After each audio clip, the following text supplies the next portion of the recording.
کہ اگر یہ بات ہے تیری یہ جرت کہ تو میری بات کا انکار کرے، میرے حکم سے روگردانی کرے، تو پھر اس کی سزا یہ ہے کہ تو اتر جا، تیرے لائق نہیں تھا کہ تو تکبر کرتا اور یہ میری بات نہ مانتا، میرے حکم کو نہ مانتا۔ تو اب اس کے لیے تیری یہ سزا ہے کہ تو یہاں سے دفع ہو جا، نکل جا۔ اور اس کے معنی ہم دونوں لیں گے، فاہبط کے اتر جانے کے بھی اور اعلیٰ درجے سے کم درجے میں آنے کے بھی۔ اس میں ایک طرح کی نفرت اور درجے کو گھٹانے والا مفہوم بھی پایا جاتا ہے، اور فرما دیا کہ ذلیل لوگوں میں سے تو ہو گیا، کیونکہ جو عزت والے لوگ ہیں وہ اللہ کی نافرمانی نہیں کرتے۔ ہمیں اس آیت سے سبق یہ ملتا ہے کہ ایک تو تکبر جو ہے یہ صرف اللہ کو بھاتا ہے، یہ اللہ کی شان ہے، یہ تکبر اللہ کی چادر ہے، اور کوئی اس کو نہیں لے سکتا۔ اور کوئی جو تکبر کرے گا اس کو شیطان کی طرح سزا بھی ضرور ملے گی، اور بلکہ دنیا میں بھی اللہ اس کی سزا فوری دے دیتا ہے، اور چونکہ کسی اور کو لائق نہیں ہے۔ ہم سب تو اللہ کے ہاں فقیر ہیں۔ اللہ قرآن میں فرماتا ہے نا، یا ایھا الناس انتم الفقراء، تم فقیر ہو سارے کے سارے۔ تو پھر اللہ کے سامنے کوئی تکبر کرے، تکبر کی بڑی قسمیں ہیں۔ ایک لوگوں کو گھٹیا جاننا، کم درجے کا جاننا، یہ بھی تکبر ہے۔ اللہ کی عبادت سے منہ پھیرنا، یہ بھی تکبر ہے۔ اللہ سے دعا نہ مانگنا، ضرورت ہی نہ سمجھنا، یہ بھی تکبر ہے۔ اور مردوں کا اپنے تہ بند کو، اپنی شلواروں اور اپنی چادروں کو جو باندھی جاتی ہیں ان کو ٹخنوں سے نیچے تک لٹکانا، یہ بھی تکبر حدیث نے فرمایا ہے۔ تو اس لیے جو تکبر ہے وہ اللہ کو پسند نہیں۔ تو ابلیس نے اپنی غلطی پر اعتراف کرنے کی بجائے، میں نے کل بھی کہا تھا کہ آدم علیہ السلام سے غلطی ہوئی تو انہوں نے رجوع فرمایا، سوری کی طرف آئے، مغفرت کی طرف آئے، لیکن شیطان نے وہاں اکڑ دکھائی اور یہ کہا کہ پھر یہ بات ہے نا تو مجھے قیامت تک کے لیے مہلت دے دے۔ اب ایک طرح کا جو اس کا ڈھیٹ ہونے کا رویہ تھا وہ سامنے آ رہا۔ اللہ نے فرمایا ٹھیک ہے، جاؤ ہم آپ کو مہلت دیتے ہیں، جن کو مہلت دی جائے گی ان میں سے تم ہو، جاؤ قیامت تک کے لیے تمہیں کھلی چھٹی ہے، جو تم چاہو کر لو۔ قرآن مجید میں اور جگہ آتا ہے کہ میرے بندوں پر تیرا بس نہیں چلے گا، داؤ نہیں چلے گا۔ آگے تفصیل اس کی بھی آئے گی کہ شیطان کہاں کہاں سے حملہ کرتا ہے، وہ انشاءاللہ جب آیت مبارکہ آئے گی، کل آ جائے گی تو پھر ڈسکس کریں گے۔ تو جب اللہ نے اس کو مہلت دے دی، اب قیامت تک شیطان جو ہے اس کو یہ مہلت ہے کہ وہ بنی آدم کو، اولاد آدم کو اپنی پوری کوشش کرے، اپنے پھندے میں لائے، ان کو رائے راستے ہٹائے۔ تو ساتھ ہی اس نے یہ کہا شیطان نے کہ تو نے مجھے گمراہ کیا ہے۔ یہ نہیں کہا کہ میں نے آپ کے حکم کی معدولی کی ہے اور میں شرمندہ، یہ کہا کہ تو نے مجھے چونکہ گمراہ کیا ہے، تو نے مجھے ذلیل کیا ہے، تو نے سجدے کا حکم دیا اور میں نے نہیں کیا تو میں ذلیل ہو گیا۔ آج بھی دیکھیں، بعض اوقات میں نے دیکھا ہے کہ لوگ سوری کرنے کی بجائے اڑ جاتے، اور کئی تو ایسی اولاد دیکھی ہے کہ ماں باپ کے آگے اڑے ہوتے ہیں، جب کبھی تنگ آ کے والدین بد دعا کرتے ہیں، کئی مائیں میں نے بد دعا کرتی دیکھی ہیں یہ والد، تو پھر بھی وہ یہ نہیں کہتے کہ میری غلطی ہے، کہتے ہیں لو اب میں مارا جاؤں گا، اب تو مجھے مروا دے گا، اپنے باپ سے کہتے ہیں یا اپنی ماں سے کہ اب تو بد دعا دیا، اب یہ پوری ہو جائے گی۔ مجھے تو اب بد دعائیں دیتی ہیں، حالانکہ یہ نہیں دیکھتے کہ اس کا سبب کیا ہے، میں نے کس حد تک اپنی ماں کا دل دکھایا ہے یا باپ کا کہ وہ بد دعا تک آ گیا ہے۔ اپنی غلطی نہیں مانتے، پھر ہٹ کے انہی کے ساتھ ڈالتے ہیں، اور ایسے لوگوں کو آپ نے کبھی کامیاب نہیں دیکھا۔ تو کہا کہ میں تیرے سیدھے راستے پر بیٹھ جاؤں گا ان کے لیے سے کیا مراد، ان کو گمراہ کرنے کے لیے۔ پیارے نبی جناب محمد صلی اللہ علیہ وآلہ وسلم نے زمین پر ایک خط مستقیم کھینچ کر اور اس کے دائیں بائیں خط کھینچ کر باقاعدہ نقشہ بتا کر صحابہ کرام کو بتایا کہ یہ اللہ کا راستہ ہے، یہ سیدھا راستہ ہے، یہ میرا راستہ ہے، اور اس کے ہر موڑ پر جو 7 خط کھینچے یہ یہاں پر شیطان بیٹھا ہے۔ تو مطلب یہ ہے کہ سیدھے راستے سے تم کو وہ بھٹکاتا ہے، جہاں اس کا بس چلے، جس طرح کوئی بندہ قابو آئے اس طرح وہ حملہ کرتا ہے اور اپنے گروہ میں لے جاتا ہے۔ آپ دیکھ لیں کئی لوگ گناہ کو گناہ نہیں سمجھتے، شیطان کے تھے چڑھ جاتے ہیں۔ کئی لوگ دین میں نئی نئی باتیں پیدا کر کے کہتے ہیں یہ بھی دین ہے، وہ بھی شیطان کے تھے چڑھ جاتے ہیں، بدعت کے مرتکب ہوتے ہیں۔ جب اللہ اس کے رسول نے وہ دین نہیں کہا اس کو دین بنا دیتے ہیں، اور کبھی کسی شکل میں کبھی کسی شکل میں یہ شیطان حملہ کرتا رہتا ہے۔ کبھی کسی علماء پر حملہ کرتا ہے، کہتا ہے تمہارا علم بڑا ہے، تو جو اہل علم ہے اور اللہ کی رحمت جن پر وہ کہتے ہیں کہ نہیں یہ تو میرے اللہ کا فضل ہے۔ اور کبھی میاں بیوی میں ناچاکی پیدا کروانا، اور یہ جو جادو ٹوٹکے کرنے والے لوگ بھی شیطانوں سے مدد مانگتے ہیں، اس لیے شرک اور کفر ہے جادو، اور پھر وہ کچھ نہ کچھ ان کی ہیلپ بھی کرتا ہے جو اس کو اختیار ملا ہوا ہے۔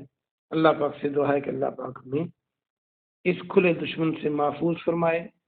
صبح و شام کی ہم دعائیں پڑھیں جو اس سے بچنے کے لیے ہیں، اور پھر اپنی کوشش کریں کہ شیطان کے ہتھے نہ چڑھیں اور نہ اپنے نفس کے ہتھے چڑھیں، اللہ کے سیدھے راستے پر اپنی زندگی کا سفر جاری رکھیں۔ آمین۔ سبحان ربک رب العزت عما یصفون وسلام علی المرسلین والحمد للہ رب العالمین۔